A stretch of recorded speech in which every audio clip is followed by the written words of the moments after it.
ஒருத்தனுக்கு மனைவி அமையிறது, ஒருத்தனுக்கு குழந்தை அமையிறதெல்லாம் அதெல்லாம் ஒரு ஒரு குடுப்பினைன்னு சொல்கிற மாதிரி அது ஒரு இயல்பாக இயற்கையாக அது நிகழப்படுறது அப்படின்னு நம்ம வந்து சொல்கிறோம். அதே மாதிரி தான் ஒருத்தனுக்கு குரு அமையிறது கூட அப்படி தான். அந்த விழிப்பு இருந்தால் தான் இந்த மாதிரி விழிப்பு எப்போ இருக்கணும் அப்படின்னா பேரிடர் காலத்தில் விழிப்பு வருங்கிறாங்க. நார்மலாக இருக்கும்போது விழிப்பு வர்றது பெரிய அதிசயமோ பெரிய ஆச்சரியமோ ஒன்றும் கிடையாது. ஆனால் அது பேரிடர் காலத்தில் ஒரு விழிப்பு வர்றதுங்கிறது ரொம்ப முக்கியமானது. அப்போ அவர் மாதிரி ஒருத்தர் ஒரு மாணவர்கள் கிடைக்கிறது என்னன்னா அது ஒரு அபூர்வமான ஒரு செயல் வடிவம். அந்த மாதிரி ஒரு சூழல் கிடைச்சா அந்த மாதிரி ஒரு சூழலில் ஒரு மாணவனோ ஒரு மக்களோ பயணிச்சாங்கன்னா அவங்க எல்லா பேரிடர் காலத்திலையும் வேற மாதிரி ஒரு சூழலை உருவாக்கி கொள்ள முடியும். அப்போ நம்ம மக்கள்கிட்ட விழிப்பு இல்லாதனால அவுட் ஆஃப் பாடியில் எக்ஸ்பீரியன்ஸில் இருக்கிற குருவையும் உடலுக்குள்ளே இருக்கிற குருவையும் ரெண்டையுமே ஒப்பிட்டு ரெண்டையும் கருத்தியலாக ஒன்றா வச்சு ரெண்டு பேருடைய ஒப்பீனியனில் வேலை செய்ய நினைக்கிறாங்க. ஒரு அவுட் ஆஃப் பாடி எக்ஸ்பீரியன்ஸாக அடையிற வரைக்கும் ஒருத்தன் தன்னுடைய சித்தையோ தன்னுடைய கலையோ பயன்படுத்த மாட்டான்.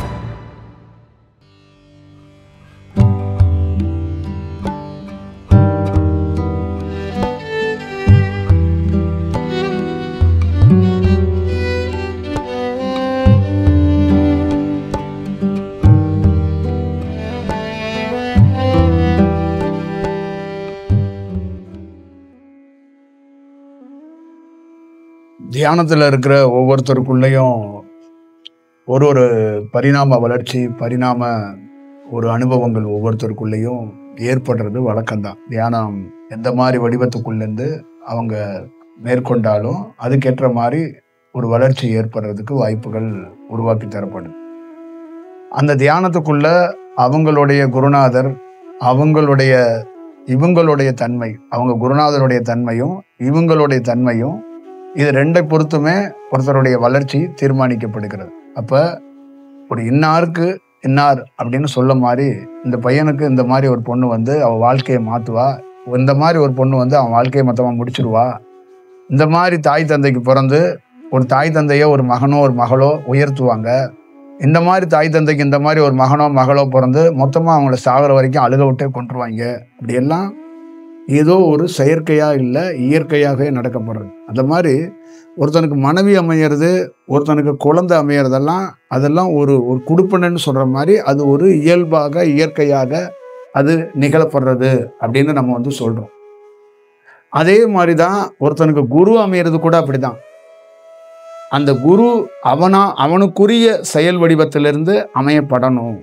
அதுதான் அது ரொம்ப ரொம்ப முக்கியமான விஷயம். அது அவனுடைய செயல்பாடுகளை அவனுடைய தன்மைகளை அவனுடைய வளர்ச்சியில் அவனுக்கான ஒரு சூழலில் அது அமையப்பட்டா அது ஒன்று அவனுடைய எவ்வளோ மைனஸ் இருக்கோ அதை ப்ளஸ் ஆக்கிறதுக்கு ஒரு வாய்ப்புகளை உருவாக்கும். ஒருத்தன் உயிருக்கு போராடும் போது ஒரு சரியான நபர் அப்படிங்கிறது என்னன்னா படித்த எம்பிபிஎஸ் படித்த எம்டி படித்த எல்லாருமே மிக சரியான மருத்துவர்கள் தான். ஆனால் அதை தாண்டி அந்த ஒவ்வொரு எம்பிபிஎஸ் படித்த டாக்டர்கிட்டையும் ஒரு சோலுக்கான ஒரு தன்மைன்னு இருக்கு. அந்த சோல் விழிப்பு அந்த சோலுக்கான செயல் இருக்கு. அதனால தான் அந்த ஆப்ரேஷன்லேயே எக்ஸ்பர்ட் அப்படின்லாம் சொல்லக்கூடியது என்னன்னா அதை ஒரு வித்தியாசமாக ஹேண்டில் பண்ணுறது. இப்போ இந்த மாதிரி விஷயத்தையும் ரொம்ப வாழ்நிலை மோசமான இருக்கிற நேரத்தில் ஒரு பைலட்டு கையாளுற விஷயம் இருக்குது பார்த்தீங்களா, பிழைக்கிறதுக்கே வாய்ப்பு இல்லை அப்படின்னு சொல்லக்கூடிய சூழல்லாம் சில பைலட் வந்து மீட்டு வேற ஒரு வடிவத்துக்குள்ளே வந்திருக்கிறாங்க அப்படின்னு வந்து சொல்லப்பட்டது. எனக்கு ரொம்ப வேண்டிய ஒருத்தவங்க வந்து சினிமா துறையில் இருக்கிறாங்க, அவங்களுடைய ஹஸ்பண்ட் வந்து பைலட்டாக இருக்கிறாரு. அப்போ அவங்களும் நம்ம ஒரு அப்துல் கலாமும் ஒரு உரையாடல் நடத்தும் போது ஏதோ ஒரு விஷயம் இந்த பைலட் சம்மந்தமாக பேசினாங்களாம். அப்போ அவங்க எனக்கு ஒரு நாள் நாங்கள் ரொம்ப நாள் இடையில சந்திப்போம். அதை சந்திக்கும் போது இப்போ நான் சொல்லலை, இதெல்லாம் பல ஆண்டுகளுக்கு முன்னாடி சந்திக்கும் போது அவங்க கணவரை பற்றி அவங்க என்கிட்ட சொல்லுவாங்க. ஒரு நாள் இந்த மாதிரி மோசமான வாழ்நிலையில் மொத்தமாக சிக்னலை விட்டே போயிடுச்சான் வண்டி. அப்போ என்ன அவ்வளோதான் அப்படின்னு க்ளோஸிங்கும் போது திருப்பி சிக்னலோட திருப்பி வந்து அது அந்த அத்தனை பற்றியும் சேவ் பண்ணது மட்டும் இல்லாமல் அந்த லேண்டிங்கு எல்லாமே அவர் வேற ஒரு வடிவத்துக்குள்ளே பண்ணாராம். அப்போ இது வந்து வெறும் டேலண்ட்டு திறமைங்கிறது கிடையாது, அந்த ஆன்மாவோட விழிப்புன்னு சொல்லுவாங்க. அந்த விழிப்புல ஒருத்தர் வந்து பதட்டமான சூழ்நிலையிலையும் ரொம்ப பிரில்லியண்ட்டாக செயல்படுவாங்கம்பாங்க. ஒரு பதட்டம் இருக்கும்போது, ஒரு மிகப்பெரிய நெருக்கடி இருக்கும்போது, நெருக்கடி காலத்தில் ஒருத்தர் எப்படி கையாளுறாருன்னா, அவர் விழிப்புல இருந்தால் தான் அதை கையாளுறதுக்கு மிகச்சரியாக இருக்கும். அங்கே திறமையெல்லாம் ஒர்க் ஆகாது. ஒரு பெரிய நெருக்கடி காலம் வரும்போது, ஒரு எங்கேயாவது ஒரு இடத்துல ரொம்ப கிரிட்டிக்கலாக நம்ம வந்து உயிருக்கு போராடும்போது, அங்கே எல்லாம் வந்து ஒரு மாறி போயிடும். நம்மளுடைய தாட்டு, நம்மளுடைய ப்ராசஸ் எல்லாமே மாறி போகும்போது, அங்கே என்ன ஆகும்னா, ஒரு பயம் மேல் நோக்கிடும். அப்போ ஒரு பிரில்லியண்டாக வேலை செய்ய வேண்டிய ஒருத்தர் கூட அவருடைய வேலையிலே அவரே மரணம் அடைகிறது கூட வாய்ப்பு இருக்கு. இந்த மாதிரி ஒரு சூழல் கூட உருவாயிரும் அப்படின்னு வந்து சொல்லப்படுது. அப்போ ஒருத்தருடைய செயல்பாடுகள் அந்த விழிப்பு இருந்தாதான். இந்த மாதிரி விழிப்பு எப்போ இருக்கணும் அப்படின்னா, பேரிடர் காலத்தில் விழிப்பு வருங்கிறாங்க. நார்மலாக இருக்கும்போது விழிப்பு வர்றது பெரிய அதிசயமோ பெரிய ஆச்சரியமோ ஒன்றும் கிடையாது. ஆனால் அது பேரிடர் காலத்தில் ஒரு விழிப்பு வர்றதுங்கிறது ரொம்ப முக்கியமானது, ரொம்ப ரொம்ப முக்கியமானது அப்படிங்கிறாங்க. ஒரு குருங்கிறவர் எவருன்னா, அந்த பேரிடர் காலம் வரும், உலகத்துக்கு பேரிடர் காலம் வரும், அவருக்கு பேரிடர் காலம் வரும், சுற்றி இருக்கிற மக்களுக்கு பேரிடர் காலம் வரும். அப்போ அந்த நேரத்துக்குள்ள அவரு அப்போ விழிப்பு அடையாம அவருடைய வாழ்க்கையே விழிப்பா வச்சிருப்பாரு. அதனாலதான் அவருக்கு பேரே குருன்னு பேரு. அவரு அந்த சூழல்ல கையாளுறது பேரு எப்பயாவது ஒருத்தருக்குள்ள அந்த விழிப்பு தானா வரும் அப்படின்னு சொல்லுவாங்க. ஆனா ஒரு குரு ஆரம்பத்துக்குள்ளே விழிப்பு இருக்கணும். அந்த விழிப்புத்தன்மை இருந்தாதான் எல்லா நாளையும் பேரிடர் காலமாக நம்ம வந்து ஒரு பணி செய்யும் போது கரெக்டா இருக்கும் அப்படின்னு வந்து சொல்லப்படுறது. அப்ப அதனாலதான் அவரு தன்னுடைய வர்ற மாணவர்கள்ட்ட அந்த தியானத்தை எப்படி கற்றுக் கொடுப்பாரு அப்படின்னா, தியானமா போதனைகளா தாண்டி அந்த விழிப்பை ஏற்படுத்துறதுக்கு என்னென்ன வாய்ப்பு இருக்கு, ஒருத்தர் எப்ப விழிப்பாரு, என்ன மாதிரி விழிப்பாரு, அவருடைய சூழல் எப்படி இருக்கு, அவருடைய பிறப்பு எப்படி இருக்கு, அவருடைய உள்வினை எப்படி இருக்கு, அவரை என்ன மாதிரி விழிக்க வைக்கலாங்கிற அந்த திட்டம் வந்து டிஸ்கஷனா இல்லாம அவருக்குள்ளே இருக்கும். அவருடைய செயல்பாடுல எந்த பொசிஷன்ல இவனை விழிப்பை ஏற்படுத்தலாம் அப்படிங்கிறதா இருக்கும். நான் உட்பட நிறைய பேர் ஒரு எதிர்பாராத விதமாக தான் ஒரு குருவை சந்திக்க போய் பார்த்து ஒரு குருவோட பழவி அவரோட பயணிச்சிருக்கும் போது அவங்களுக்கு இந்த மாதிரி ஒரு அனுபவம் ஏற்படும்னு அவங்களுக்குள்ள கொஞ்சம் கூட தெரியாது. அந்த அனுபவத்தை வேற விதமா அவர் கடத்தி விட்டு போயிடுவாரு அப்படிங்கிறதான் அதோடைய நிதர்சனமான உண்மை. அந்த நிதர்சனமான செயல்பாடுகள் அப்படித்தான். அதை வந்து எதிர்பார்க்காத விதமாக தான் அது செயல்படும் அப்படிங்கிறதான் அப்ப அதோட செயல்பாடா இருக்கு. அப்ப அவருடைய ரோல் என்னவா இருக்குன்னா, அவரு விழிப்போட இருந்து எந்த நேரத்துல எதை சரியாக கையாளப்படுறதுக்கு வைக்கணும் அப்படிங்கிறது அவருடைய ரோலா இருக்கும். அப்ப அவர் மாதிரி ஒருத்தர் ஒரு மாணவர்கள் கிடைக்கிறது என்னன்னா, அது ஒரு அபூர்வமான ஒரு செயல் வடிவம். அந்த மாதிரி ஒரு சூழல் கிடைச்சா, அந்த மாதிரி ஒரு சூழல்ல ஒரு மாணவனோ ஒரு மக்களோ பயணிச்சாங்கன்னா, அவங்க எல்லா பேரிடர் காலத்திலையும் வேற மாதிரி ஒரு சூழலை உருவாக்கி கொள்ள முடியும் அப்படிங்கிறது தான் இதோட நிதர்சனமான ஒரு உண்மை தத்துவமா சொல்றோம்.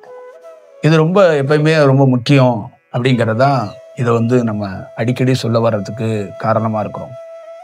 அடிப்படையா எல்லா ரூபத்திலையும் எல்லா வடிவத்திலையும் தொழில், அரசியல், விளையாட்டு, மற்ற எல்லா செயல்லையும் ஒரு பாப்புலர், ஒரு புகழ், ஒரு பெரிய திறமை, டேலண்ட்டு இதெல்லாத்தையும் பார்த்துடலாம். ஆனா குருங்கிறத மட்டும் கணிக்கவே முடியாது. அவருக்கு ஃபாலோவர்ஸே இல்லாம இருந்தாலும் அவர் மிக தீவிரமானவர், தன்னை வெளிப்படுத்தாம வச்சிருக்காரு கூட இருக்கலாம். அவர் இப்படித்தான் இருக்கணும், இப்படித்தான் இருக்கிறவரை நான் தேர்ந்தெடுக்கிறேன், இப்படி இருக்கிறவர்கிட்ட நான் போறேன் அப்படிங்கிறதெல்லாம் கிடையாது. அவர் தன்னை எப்படி எக்ஸ்போஸ் பண்ணுவார்னே தெரியாது. அந்த எக்ஸ்போஸுக்கு காரணம் அவரும் பிரபஞ்சம் மட்டும்தான். அந்த 2 பேருக்கு மட்டும்தான் அந்த முழு வடிவமும் ரகசியமும் தெரியும். தான் வந்து வெளியில தெரியணும், தெரிய வேண்டாங்கிறது வேற. அவருக்குள்ள நடந்திருக்க கலையும் அவருக்குள்ள நடந்திருக்க தியானம்ங்கிறது அடிப்படையா வேறையா இருக்கும். அதை காட்டி கொடுக்கணும் சூழ்நிலை பிரபஞ்சம் விரும்பினால் அவரும் அதுக்கான சூழலும் காலமும் இருந்தா அந்த வடிவத்தை காட்டுறாங்க. அப்படி இல்லைன்னா அந்த வடிவத்தையே காட்டாம தான் ஏதோ ஒரு இயல்பான ஒருத்தர் மாறி வாழ்ந்துட்டு கூட நிறைய பேர் போயிருக்கிறாங்க. நிறைய பேரோட செயல் வடிவம் இருந்திருக்கு. அந்த வடிவத்துக்குள்ளதான் தியானத்துக்குள்ள எப்பொழுதுமே ஒரு பிராக்டிஸ் தியானம் பண்ற நிறைய இடங்கள்ல தியானம் பண்ணி அவங்களுக்கு ஏற்ற மாதிரி ஒரு உடல் பாடி சம்பந்தமா உடல் முழுக்க இருக்கிற உடல் சம்பந்தமா சில இடங்கள்ல சில பகுதிகளில் சில சக்கரங்கள்ல சில நரம்புகள் விழிப்பு போது அவங்களுக்கு ஒரு அனுபவம் கிடைச்சிருக்கு. ஆனா சில குரு பாடியை தாண்டி, உடலை தாண்டி அவுட் ஆஃப் பாடி எக்ஸ்பீரியன்ஸுக்குள்ளேயும் அவங்க ஒரு பணி இருந்திருக்கு, அவங்களோட செயல்பாடுகள் ஒர்க் ஆயிருக்கு அப்படிங்கிறது ஒன்று பார்க்கணும். அப்போ நம்ம மக்கள்கிட்ட விழிப்பு இல்லாதனால அவுட் ஆஃப் பாடியில் எக்ஸ்பீரியன்ஸில் இருக்கிற குருவையும் உடலுக்குள்ள இருக்கிற குருவையும் ரெண்டையுமே ஒப்பிட்டு ரெண்டையும் கருத்தியலாக ஒன்றா வச்சு 2 பேருடைய ஒப்பீனியனில் வேலை செய்ய நினைக்கிறாங்க. ஒரு அவுட் ஆஃப் பாடி எக்ஸ்பீரியன்ஸாக அடையிற வரைக்கும் ஒருத்தன் தன்னுடைய சித்தையோ தன்னுடைய கலையையோ பயன்படுத்த மாட்டான். அதை முழுமையாக அது முடிகிற வரைக்கும் அவன் யாருன்னே தெரியாமல் ஒரு ஆமை ஓட்டுக்குள்ளே ஒளிஞ்சிருக்க மாதிரி ஒளிஞ்சிருந்து அவன் வேலை செய்வான். அவனே ஒரு தனக்கே அந்த எக்ஸ்போஸ் பண்ணிக்காமல் வேலை செய்யக்கூடிய குருவாக இருப்பார். அப்போ ஆரம்ப நிலையிலேயே யாருக்கு வேணாலும் தியானம் பண்ணும்போது கீழே ஆரம்பிக்கும் போது 2வது சக்கரமோ 1 சக்கரத்திலையோ ஒருத்தருக்கு சித்தோ ஒருத்தருக்கு வாக்கோ ஒருத்தருக்கு அதிசயமோ நடக்கிறது ஒரு பெரிய ஆச்சரியம் இல்லை. தியானங்கிறது அந்த வெப்பசலனத்தில் எப்படி வேணாலும் எந்த சூழலில் வேணாலும் ஒருத்தருக்கும் ஒரு மாற்றங்கள் நிகழப்படணுங்கிறது தான் தியானமே அவங்க பண்ணுறது. ஏதோ ஒரு இடத்துல நிகழப்படணும், ஏதோ ஒரு இடத்துல நிகழ்த்தப்படணுங்கிறது தான் தியானத்தோட அடிப்படை. ஆனால் அந்த அதிசயத்துக்காக இவர் ரொம்ப சிறந்த குரு அப்படின்னு தீர்மானிச்சிட முடியாது. அது ரொம்ப முக்கியம், அது ரொம்ப வடிவம். அது ஏன்னா இது இந்த மாதிரி யாராலையும் பார்த்துட முடியாது. மக்களாக இருக்கிறவங்கள்ட்ட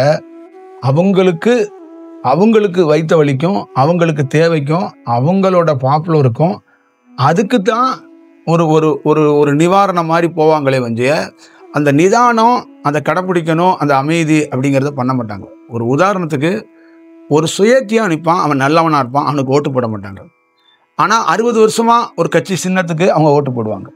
அந்த மாதிரி எவனுமே இல்லாமல் ஒரு மரத்தடியில் பிச்சைக்கார மாதிரி ஒருத்தர் உட்காந்துருப்பான், அவனை குருவாக கூட எடுத்துக்க மாட்டாங்க.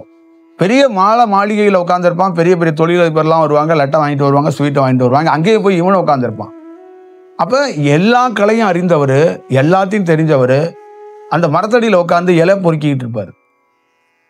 இப்போ அவர் என்னன்னா யாரும் வரலன்னு வருத்தப்பட மாட்டார். அவர் சொல்றது அதான், 9 கோள்களும் காட்டி கொடுக்குது ஒருத்தனை, அதனால அவன் குருன்னு நிற்கிறான். 9 கோள்களில் சில கோள்கள் வேலை செய்யுது, அதனால நான் சிசியன்ட்டு அவன் அங்கே போகிறான்.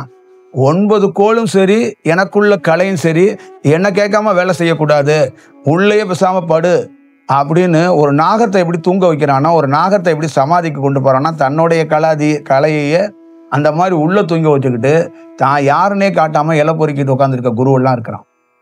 தான் யாருன்னே தெரியாமல் இமாச்சல்லையோ காசியிலையோ நிறைய மலைத்தொடர்களில் சும்மா ஒரு சன்னியாசி மாதிரியும் ஒரு சாதாரண பக்தன் மாதிரி நடந்து போனவன் மிக பிரம்மாண்டமான குருவெல்லாம் இருந்திருக்கிறான். இந்த மாதிரி விஷயங்கள் எல்லாம் அவளை சாமானியமாக கண்டுபிடிக்கிறதோ கேப்சர் பண்ணுறதோ முடியாது.